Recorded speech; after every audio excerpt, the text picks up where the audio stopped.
Hello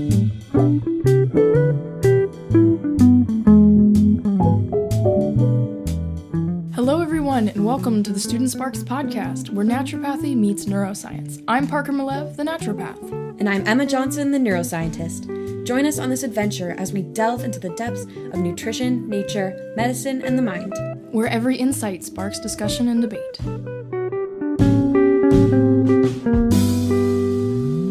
It has been far too long once again. Again. Every single time we're like, we are getting back into it. We're going to start posting twice a month. Once again. Only twice. Yeah, we do twice Yeah, it was only twice and we still can't keep up with it. It's so bad. But today, we have a special guest.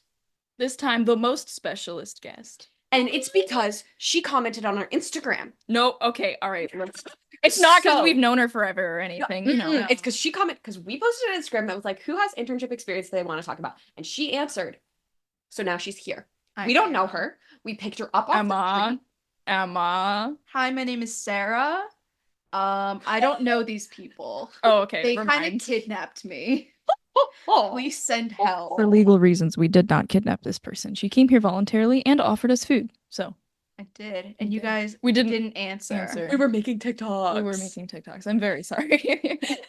I'm very sorry. But yeah, this is Sarah. Do you want to say about your life a little bit, about what you do?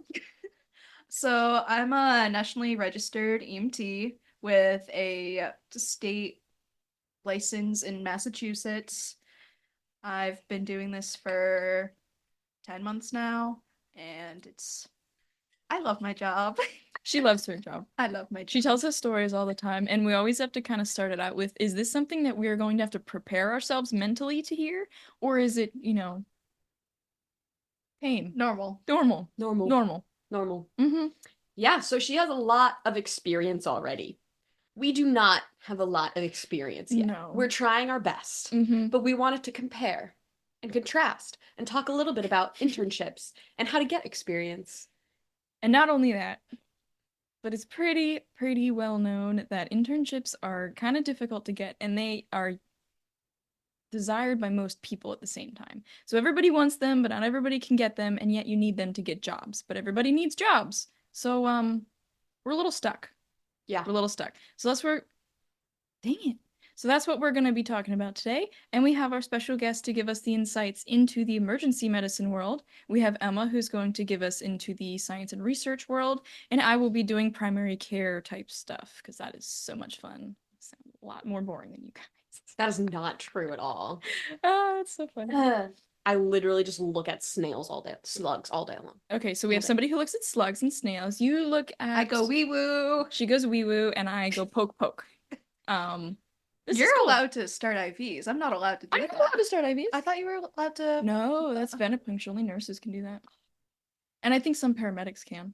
All paramedics can. Okay. In Massachusetts. Okay, that's and really cool. Advanced EMTs can. I cannot do that. I can do phlebotomy, so I can puncture the vein, but I can't I can only take blood. I can't put stuff in.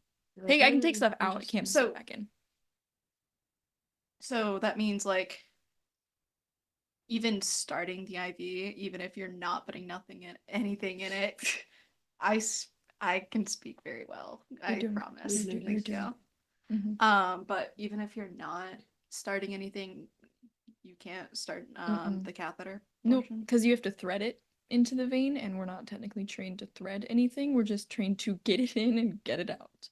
Oh, it's pretty. Yeah, it's like it's the same process, but it's literally just the difference of the threading and the process of actually setting up the IV. I can set up IV bags. I can fill IV bags. I can add medication into there, so I can prep the stuff underneath a nurse, but I can't actually puncture the vein. Which I think if you are a phlebotomist, you can, and you're doing nursing, then you can do a venipuncture thing. That's not even what we're talking about right now. That's my bad. No, that's also my bad. This is really interesting. This has to stay. It is cool. But yeah, I want to do it eventually. As a doctor, you can.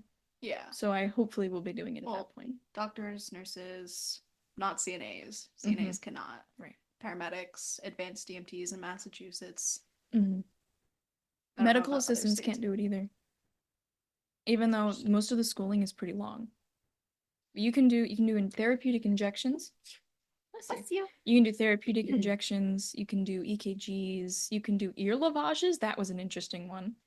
And you're like squirting liquid into the ears to get earwax out. Oh, and you dig in there and clean Oh, it out. gross. It literally is like barbaric. Oh my gosh, we pulled the longest, this is gross. Well, the longest noodle of like foamy earwax. How that does was it still foamy? I don't know, but it had like pores. It was nasty. If you have trypophobia or whatever that is, the fear of holes, nasty. And the guy was blind. We see him a lot in office, and he was blind. And the lady who I was doing the ear lavage with, she was doing it. I was not supervising. Whoa, watching her do it. Supervisor. She was yes, I was supervising. She asked the guy if he wanted to see it. She did the thing where it's like asking an amputee if you need a hand. Oh, And this was jeez. like my second week there too, and I didn't know what she did wrong till we walked out, and both of us were like, "Oh no!" It was a running joke for a couple weeks. I can't say anything. Yeah. I've also done that. You did. What was the? We were bringing somebody home, and because I don't only do 911s, I do interfacility transports for our contracted hospitals. So I was bringing somebody back to this facility, and I shouted to a nurse, "Can you come grab their feet?" They had above the knee amputations on both. Oh. And so when Okay. So when she said, "What did you say?" Both the patient and the nurse, I went, "Can you come grab her lower half?" I don't think she heard me. She was hard of hearing, thankfully. Oh my gosh. But That's. I've done it before. And Have you ever asked a snail a weird question? do you like salt? Yeah. One time I asked it, I don't even look at snails, I look at slugs. Oh, why'd you say snails? Because I messed up. Oh. Cut it out. No, she didn't. No, Snails and well, slugs. at MBL this spring, I'm going to the Marine Biological Laboratory for the spring semester. And I'm doing an independent research project on snails there. So I get confused sometimes. That's fair. So you you work with snails then? I will work with Oh, snails you in the will. spring. You will. Okay, okay. I It's see. very cool. Okay. I So think it's like a possible independent research project that I could do. Okay. Get it? Another one. Yeah. Another one. She's racking them up. Okay, so Y'all have 4 by the Don't end of the laugh at spring me. semester. that's insane. Because every single Yeah. course that I do has an independent research project That's component crazy. at MBL. Good job, dude. Are you paid? No, it's almost like taking classes. Okay. Do you get class credit? Yeah, I Okay, get so you are 16 getting credits. something Yeah. in exchange for. Okay, so that being said, I'm going to specify that Sarah is a paid worker. I am a paid worker, and Emma gets compensation in some form for her work. But it Credits, is yeah. academic related, and you do not get monetarily compensated. I do not. Do you have to pay them to take it like it's a class? Yes. Yeah. So so you are paying, but you're getting credit. Yeah. Well, so all of my tuition got covered. Okay. I got a bunch of I got a scholarship from Okay. UMass. Okay. So but I do still have to pay for housing and Mhm. food. Right. Yeah. Right. So it's yeah, of still course. $10,000 You're to still go to losing MBL. money to do Yeah. it. Okay. It's cheaper than being at UMass for another semester. Okay, that's a But good comparison. right, yeah, but it's still I'm paying It's still expensive. to You're take. paying for the experience. Yeah. Okay. Yeah. So Which that's is really common. Yeah, we're gonna talk about that today, but just to set up the comparison, there's volunteering and then there's unpaid internships. And the assumption we're going off of is that if you volunteer for something and it's unpaid, then you are choosing to do it because you want to do it. Unpaid internships essentially are very much pushed that you need to have before you can get a real job and be paid. So one of them is choice, one of them is partially choice because you want the job, but it's the only way you can get there most of the time. There's still a heavy amount of manipulation into like you have to do this in order to do anything else in the field. Yes, it's the whole cycle of experience is needed to get experience. Yeah. And that's where I got stuck. So I'm paid now. I work 2 jobs, but it took me months to get them. And I had to pay for the certifications to be qualified to do them as well. If I didn't do the phlebotomy program, I wouldn't have been able to get my second job. I wouldn't have been able to say, hey, I have this little bit of something that gets me in the door. there's no internship opportunity for someone like me. I go to an atypical school. So that's, and I know Sarah's in an atypical position as well. She did the certification programs. You want to tell them about that? So a lot of EMT certification programs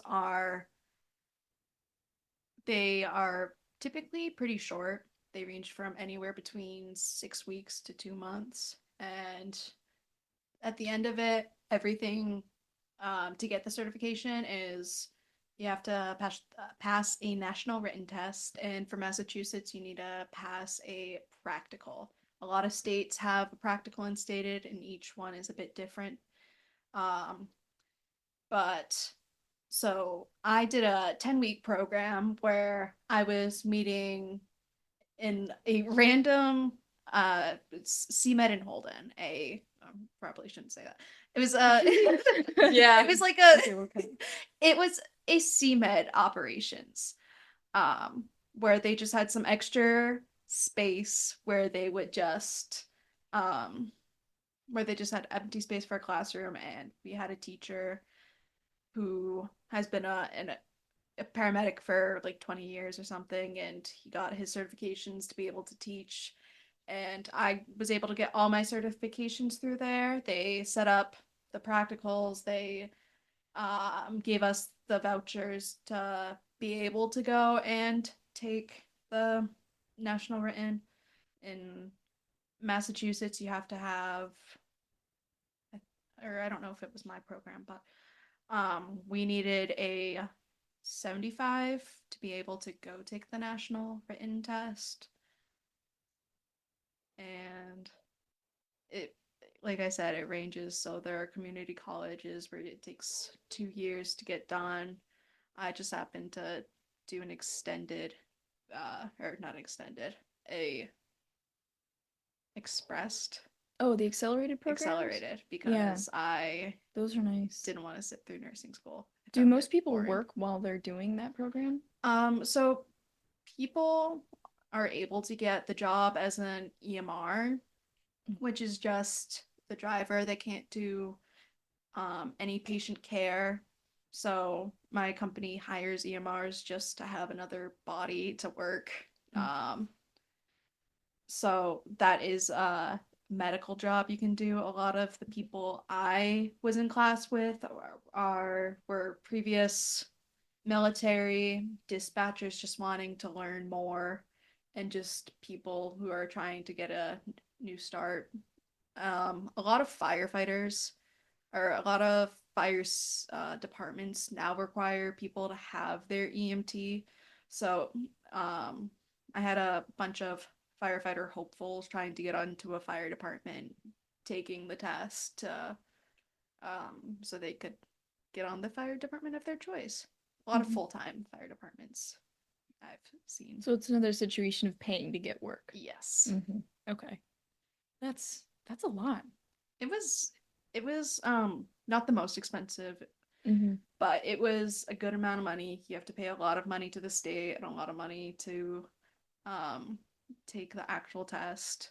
I say a lot. It's like probably it was a couple hundred for each thing, where I got the national license and then the Massachusetts license. Yeah, the license and the testing itself the fees are hefty. Yeah, they are hefty. And then you also have to, just lots of money, lots of. All right, so you're paying to get your job. Yes. You're paying to get your intern experience. And I am kind of getting paid. Kind of. Kind of. So we ended up gathering a bunch of statistics on paid versus unpaid versus volunteer experiences. And we're going to link them all in the description if you want to look at them, so that we don't have to like cite them as we're going. The idea of an internship is so pushed, like this will get you a better job, this will get you more pay, everything like that. But the median starting salary with internship experience for a college graduate is still less than $50,000 a year, which is insane. Like, people give you this idea of if you intern, you're going to get into your job after school, you're going to have done all of your experience you need to in college, you get out of college, and you have a living wage. That's still not the case. The only caveat is that you're 32% more likely to. So the idea of internships is really pushed, like 40%, and most of them are paid. So like 60% are paid, 40% are unpaid, which is still a lot of people that are in unpaid internships. But the idea of an internship is so pushed, like this will get you a better job, this will get you more pay, everything like that.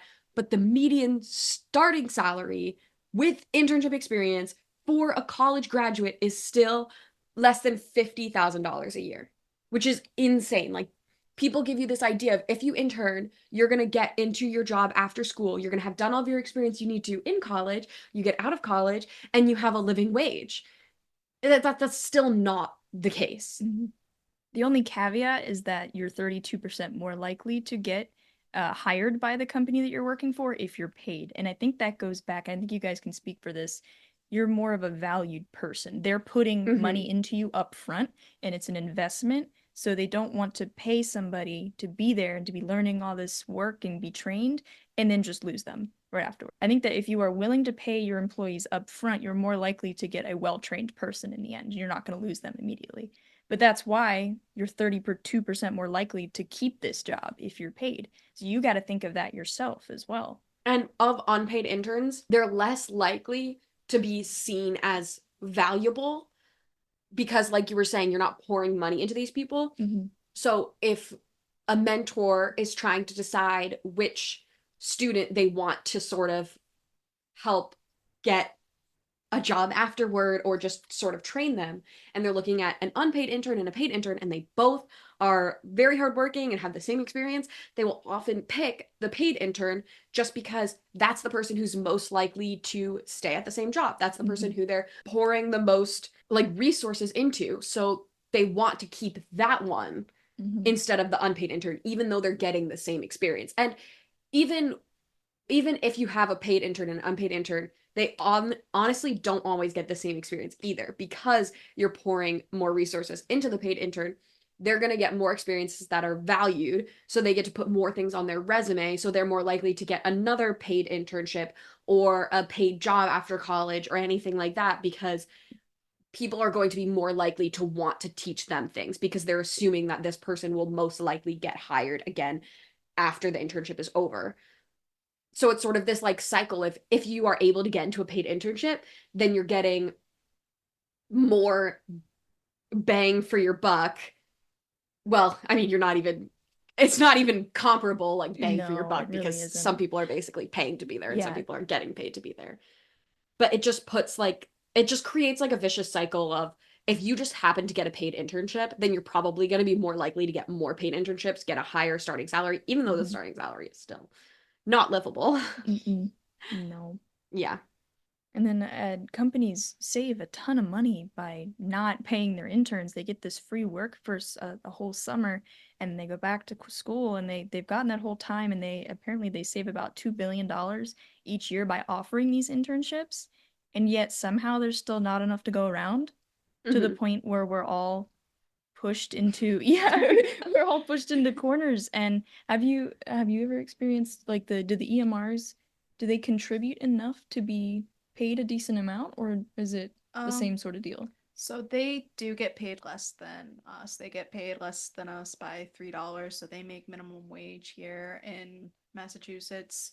That's just at my company. I don't know how it is at other companies, but typically they are getting paid less because they are hoping that one of the requirements for my company, I can't speak for all of them, is that when you're hired as an EMR, you have 6 months to start your EMT class. You cannot stay as an EMR.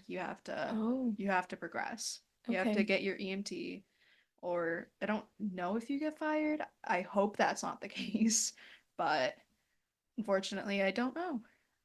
Most people who are going into being an EMR, they already have their class started or already know that they want to be an EMT, and Okay, they're ready to do that, and so at least they're getting compensation they for their are. time. They are. That seems to be a good way to do it, I guess, for somebody who's not doing college, you think?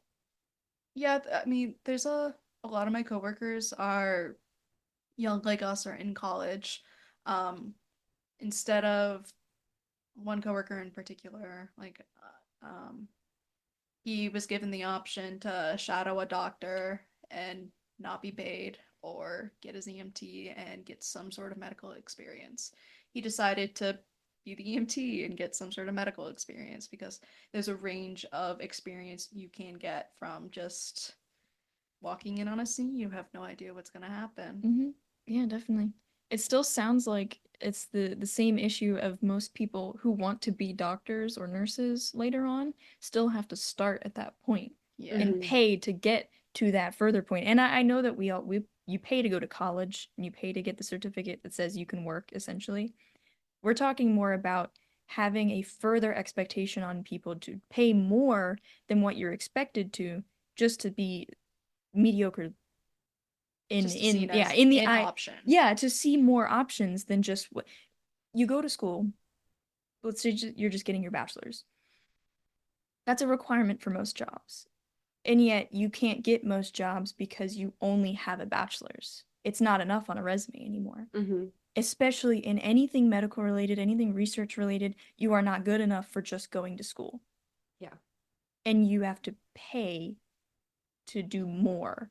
And most people get forced into a corner and can't pay that extra stuff. They can't give more time to do these other things. This is a full-time job, and people are still going to college at the same time, and yet they're just doing what they need to get a normal job and still maybe only make 50K a year.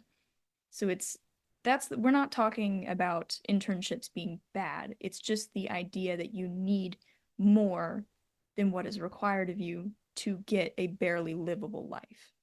Yeah, there was a survey. It was a while ago, so and I haven't seen a follow-up in the research, so I'm not sure if it's still completely applicable, but I think the idea is very important. But the survey found that internships were the most important factor an employee considered when making a decision to hire a college graduate. So like literally the most important part and having on your resume is that you have done an internship, which is just an expectation that you have put in more monetary value into your education that you may not have access to. So you're expected to have more money than the amount of money you're paying for college, which is already an insane amount of money, just to be able to make money after college, which is insane. Yeah. We had some people respond on our one of our Instagram posts talking about if anybody's been involved in unpaid internships.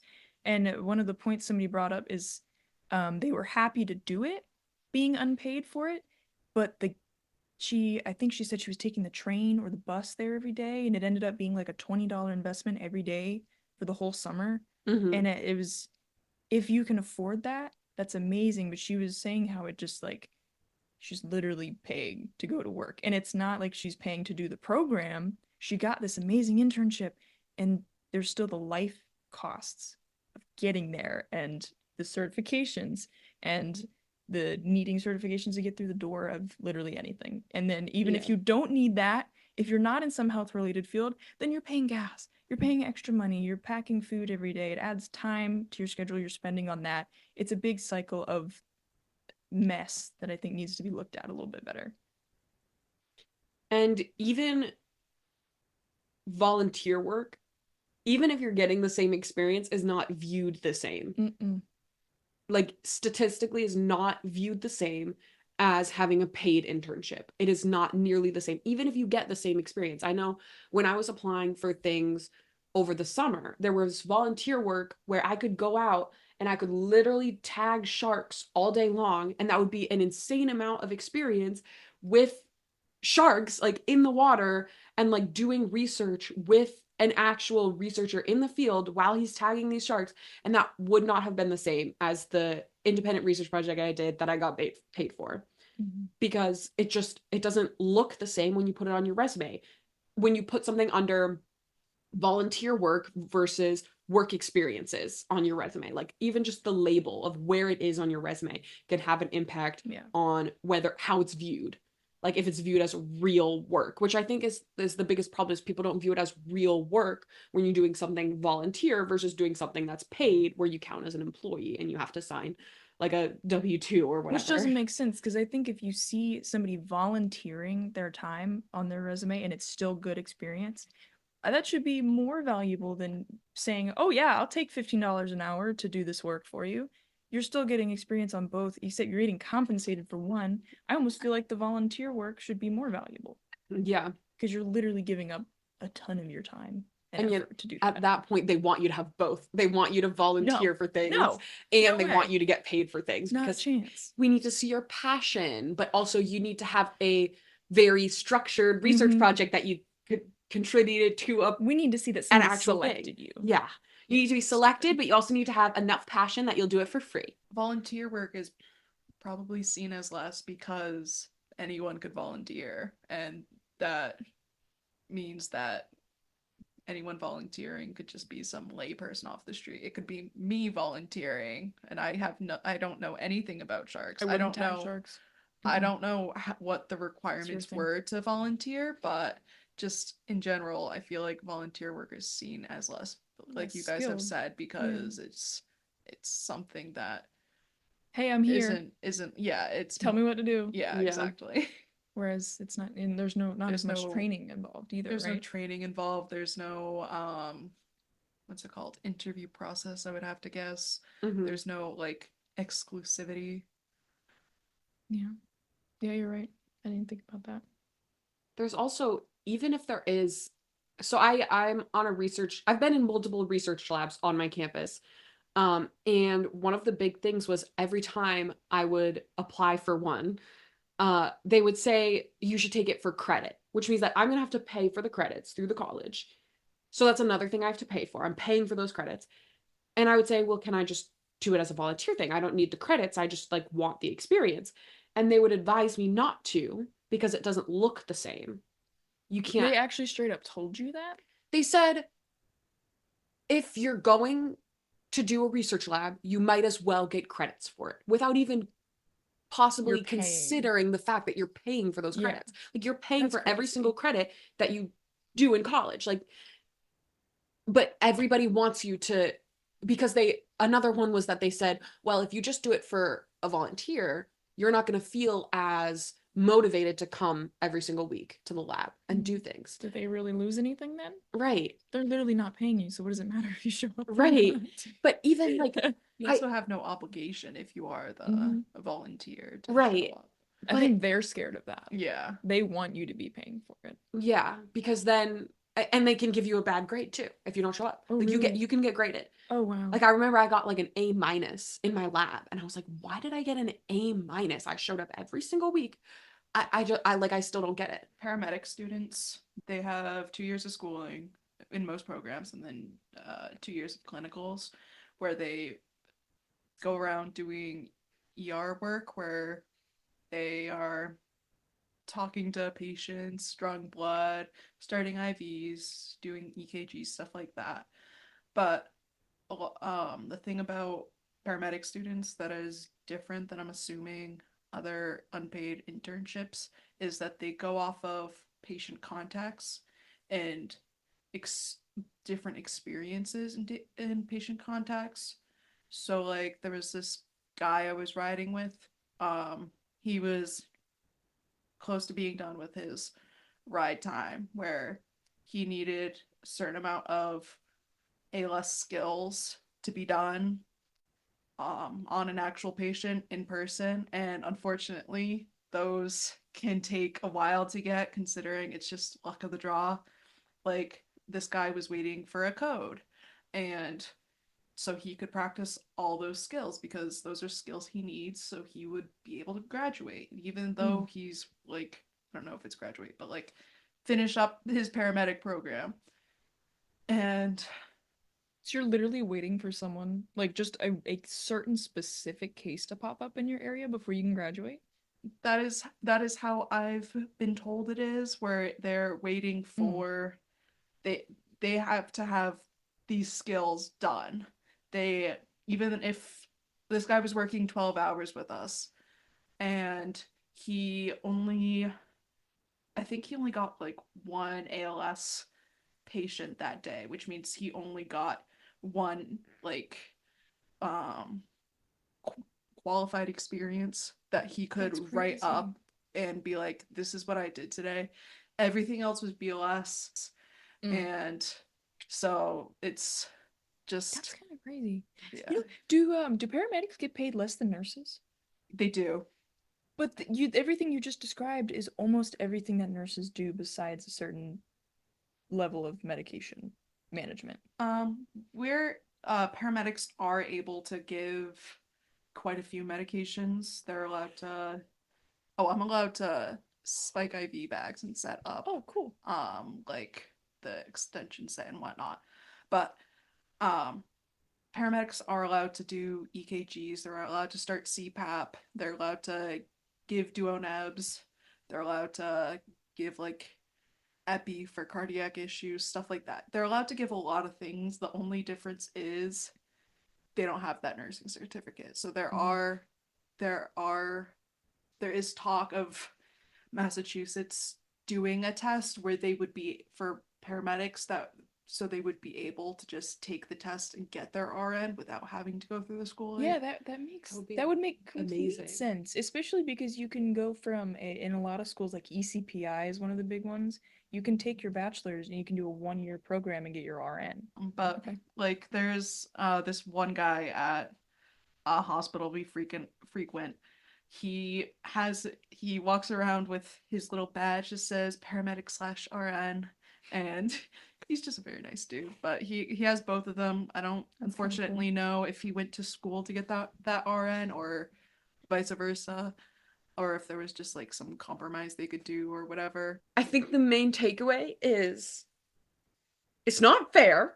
It's not fair. It's not fair. I have such a bad fairness complex. But basically Yes, it's me not too. fair, but there's not really anything we can do about it. So just try your best and apply everywhere and do everything you can. And I know it's not fair and we're going to work to change it, but Just know the possible outcomes and don't be surprised if it ends up not getting you exactly what you think it will. yeah. Take as much experience as you can afford. That's the big thing. Don't take be on us. Yeah, we're like all three of this stupid, I can't say that word, took on how many double shifts? Oh, How many double 24s and whatever? I worked 80 hours last week. I just got off at 24 this morning. I called her this morning at around 10 o'clock and the phone rang for like 5 minutes and thought it was my alarm. no, I'm gonna be real. I called her 10 minutes before her alarm went off and she picks up the phone. Hello. And I knew that I had just woken her up and I felt so bad. It's because I I'm worked so at 911 last I'm last so night. sorry. Crazy. We have more normal hours, but they're just like morning to night kind of thing. So it's I like they're my long days, but they're not. 24s. It's not like that. I like my 24s. I like my unlimited overtime. I like my double time. So we have time to play Fortnite on weekends. We do.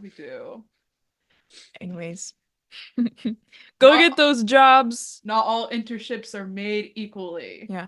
Look for jobs more than internships too. Like don't just limit Mhm. yourself to internships. Look for jobs because they'll pay you. They might be iffy on your hours if you're in school, but they'll be more likely to. I mean, that's how you started. It And- wasn't yeah. it wasn't exactly what you wanted, but I'll have you to are talk about gaining experience. Yeah, dude, I got signed on as literally an idea at this place. They were like, we really want somebody who does weekly follow-ups with patients, but I haven't talked to the doctor about that in like 6 months, so I don't even know if he remembers. Anyways, we'll hire you. And they fired like 4 people in a week. So they ended up training me to be a medical assistant and I can work under the doctor and the advanced practice nurses and stuff. So as long as I'm under them, I can do medical assisting.